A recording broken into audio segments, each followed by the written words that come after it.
La doctrina de Cristo número 5. La doctrina de la imposición de manos. La imposición de manos tiene que ver con una concesión que otorga Dios a sus ministros. Tiene que ver con la unción del Espíritu Santo en el ministerio.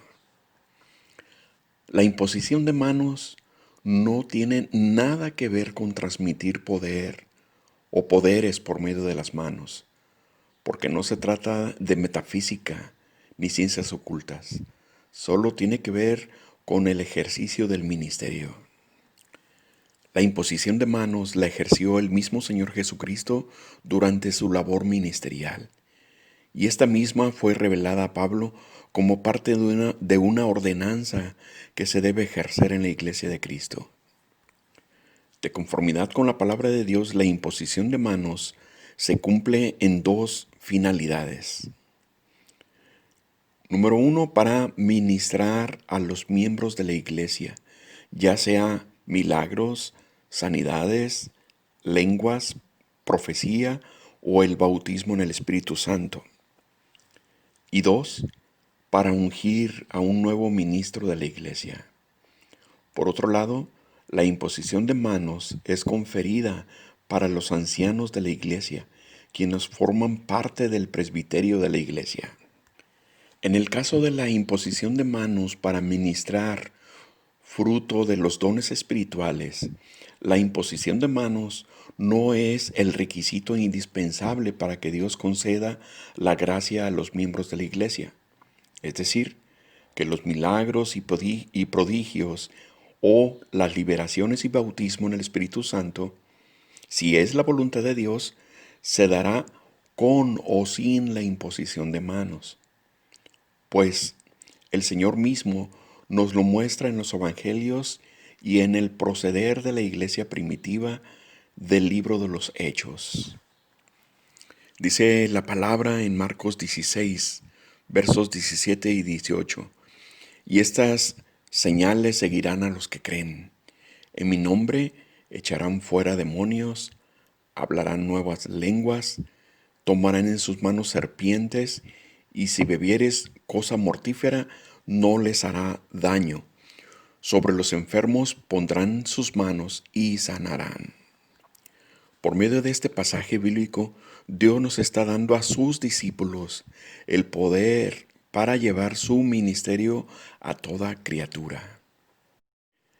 El Señor impuso manos para ministrar sanidad, como lo es en Lucas 4:40, Marcos 8:25, Mateo 19:13, Lucas 13:13, y la iglesia primitiva obedeció en esta ordenanza del Señor de la imposición de manos, como se muestra en el libro de Hechos 19:6 y Hechos 28:8.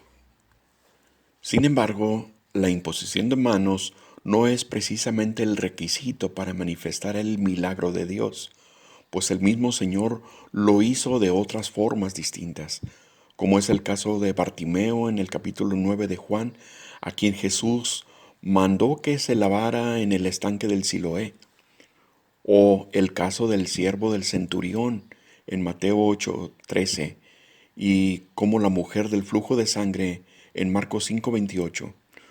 Al tocar ella el borde del manto fue sanada.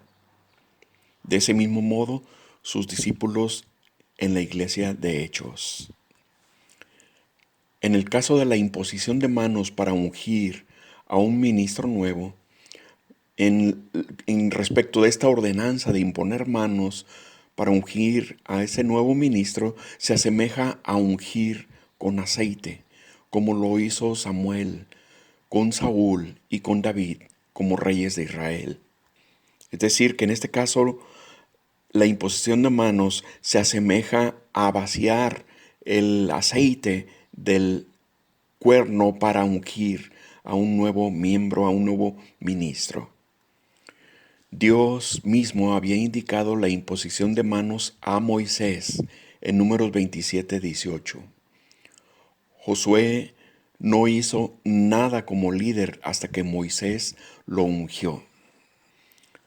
Los patriarcas Ejercieron también la imposición de manos cuando ungían a su primogénito, como lo hizo Isaac sobre Jacob, y este último a sus hijos en Génesis 48:14. Los sacerdotes levitas eran ungidos por la imposición de manos, como fue indicado a Moisés en el libro de Números 8:10.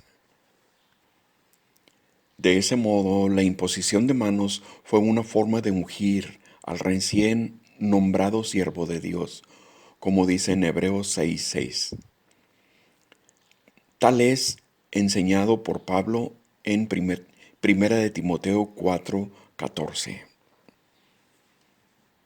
Esa base es de lo que se trata esto, que la doctrina de imposición de manos es practicada en la iglesia cristiana hasta el día de hoy.